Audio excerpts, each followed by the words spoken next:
Right, Paul. When Charlton lose a game, the manager was talking about learning from the game to try and improve the next game. Do you think, as a board, you've been through an experience you haven't been through before in the last few years, and you've learned some valuable lessons from that? Yeah, no, I do, and I've said before that we perhaps took our eye off the ball. I think the appointment of Martin Allen was, at the time, seemed to be the best decision we'd ever made, and clearly turned out not to be, and was costly. I think any business and any football club is going to make mistakes with appointments, and I think we've made some great appointments, and I think we've made some what in hindsight have been poor appointments. And every time you make a poor appointment, ultimately it can cost the club money. So that was an unfortunate era, as was the number of players that were coming into the club. It became expensive, and so I think we took our eye off the ball. I think it was a rude awakening, and indeed kept us awake at night when we could see the sort of financial result that we were going to be turning out. We speculated to stay in League One. We spent money to hope that we could stay in League One, because obviously there are financial attractions and rewards for staying in a higher division. So we got our fingers burnt. I think with hindsight, we could have done things differently, and we could have done things better, and we've learnt the lesson now. And we will not be pumping in money into this football club that the club cannot afford to sustain. I think gone are the days now of individuals supporting this football club, and I think that's going to be the case with a lot of football clubs. There's a real awakening now that football clubs have to be run as businesses and have to be sustainable as businesses, and which is why we have really reduced our overheads and costs, I think, as far as we can go. I don't think there's any room for any more cuts, and what we're trying to do now, what I'm trying to do, is to look at ways of increasing revenue rather than reducing expenditure, because expenditure is under control, the wages budget is under control. We can influence all that to a lesser extent. We can't influence results on the field, and we can't influence gates. So we've just got to keep our eye on the ball and make sure that if things start to drift, we try and address it as quickly as we can. But it's not going to be easy. We all know we're going to have a difficult economy over the next 12 months at least, and certainly for the rest of this season. I only hope that performances on the field can sort of butt that trend and get people's back. And we're working our socks off to try and secure new sponsorship deals, and I think we've been relatively successful in that. Again, in a difficult environment, but there's still more work to be done. It's a challenge. Come on to your own work in the office in that respect in a minute, but I just wondered, is there a club that you think hasn't necessarily got a big benefactor, that's really well run, self-sufficient, that you think you can model yourself on? Are there any clubs that you really look at as an example? Hereford, down the road, our rivals produce a profit year on year. I'm intrigued to know how they do that. But clearly, if you and I'm not being rude to Hereford, but if you go to their stadium, they have not invested huge amounts of money in their stadium or their facilities. I don't know what their training ground is like, whether they rent or what they do. I know they use the loan system very well, but Hereford do something right that clubs that I'm sure can learn from. And I think the fact that Hereford was sold, now have new owners, would suggest that the club has, on a business side at least, is got its house in order. So there may be something to look at there. Walsall is another very well run club. I say well run, the football side makes a loss, but they managed to make up that in terms of their other activities and conferencing and things like that. They do have the benefit of a good geographical location. So lots of clubs are doing different things, whether it's totes and stuff like that. I think we haven't been a bad model ourselves. We haven't been stupid, and I think you've taken out that one really, really, really poor result in terms of financial. In the main, we've done okay on our gates. I think if you look at the success we've had, we ain't done bad over the last 15 years. You've got new sponsors for these Preston Road ends, Speedy Skips. You've got new sponsors for the Carlsberg, ex-Carlsbergs down there, Hazelwoods. Yeah. You've been putting one day in a week of your own time on Mondays. What's that been like, and how much you enjoyed it? No, I'm really enjoying it. It's the first time that I've actually spent a whole day at the football club, and I think that's one of the problems of trying to run a football club when you're not there. You don't really get to know what's going on day to day. So I mean, with my own business here, as was and as is now, when you're here, you're actively involved in running it, or all the staff and so on. So I think the first benefit from working on Mondays has been to get to know the staff much better, have a good relationship with them. I think we've got more structure there now. I think I think there's more determination to generate revenue as being our primary motive there. That's what we've got to try and do. I think we come up with lots of good initiatives.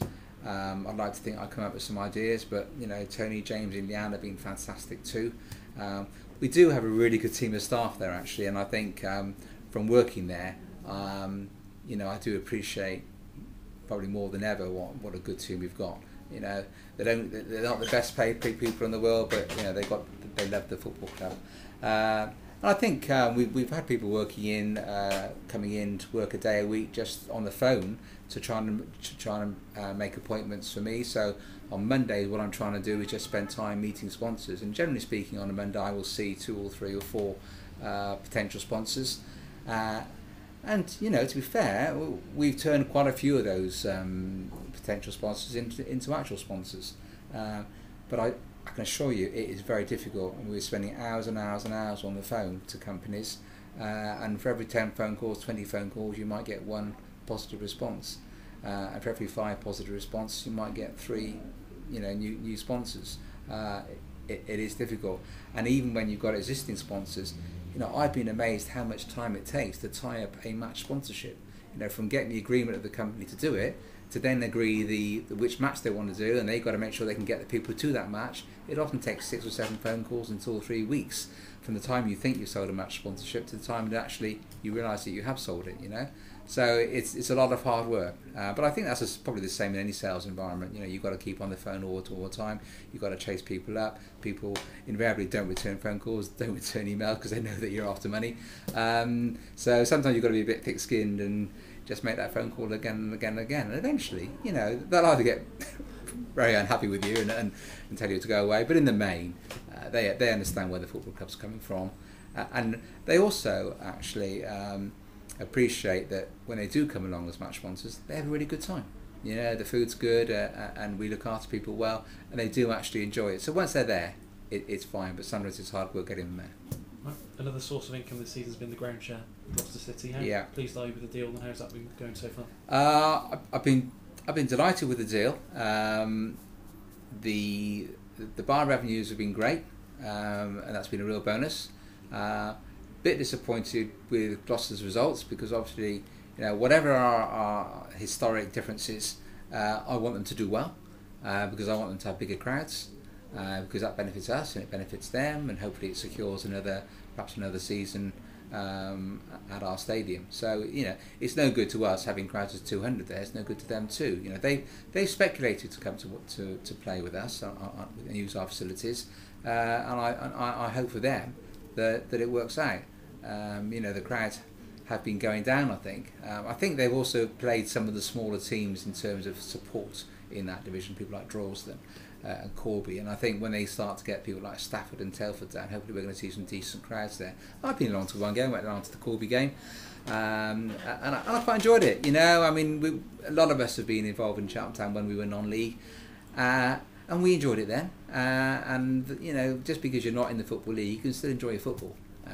So I wish them well. I hope the grounds will improve, and I hope their results will improve. But I think it's been good for us, and I think it's been good for Gloucester. Right.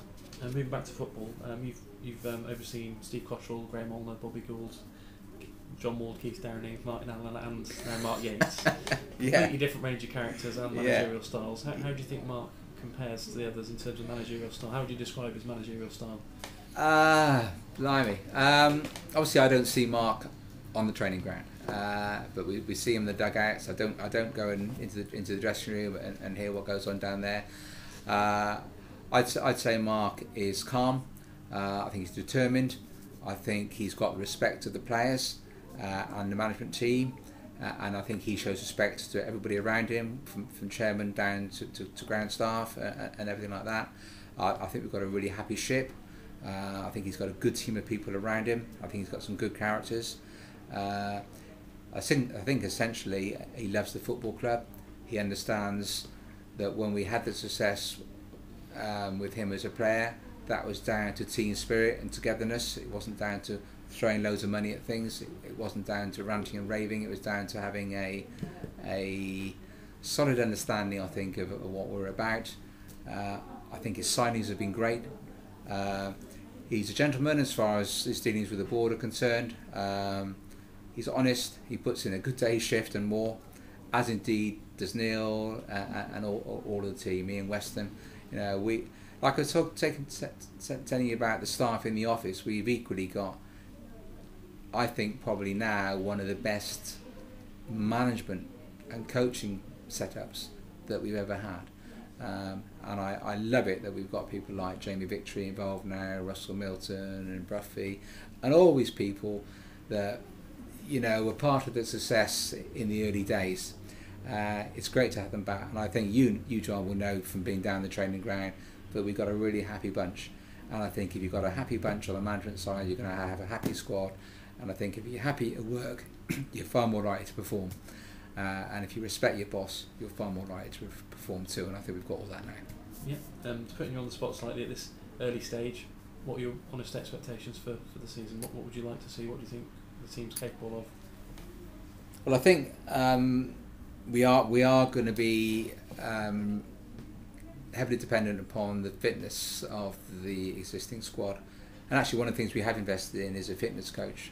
So we're doing everything we can, as well as having Ian Weston, the physio, doing a great job. We are doing everything we can to make sure those players are as fit as they possibly can be. I think if we can keep the squad together without injuries, and we can be top half come Christmas. I'd like to think that if crowds have kept up reasonably well with budget, we might have to give them a little bit of an impetus in the transfer window in January and push on. I think this league, without question, is pretty even. I think you might want to take out possibly Port Vale, possibly Chesterfield, but I think anybody can beat anybody, and I really do believe that. I think we're well positioned. I think if you look at the teams we played, the most teams we played are actually in the top half rather than the bottom half of the table. I know it's early days, but I don't think we need to be frightened about anything. And I think as long as the team is capable of scoring goals and creating chances, which we are able to do, we're in with a shout.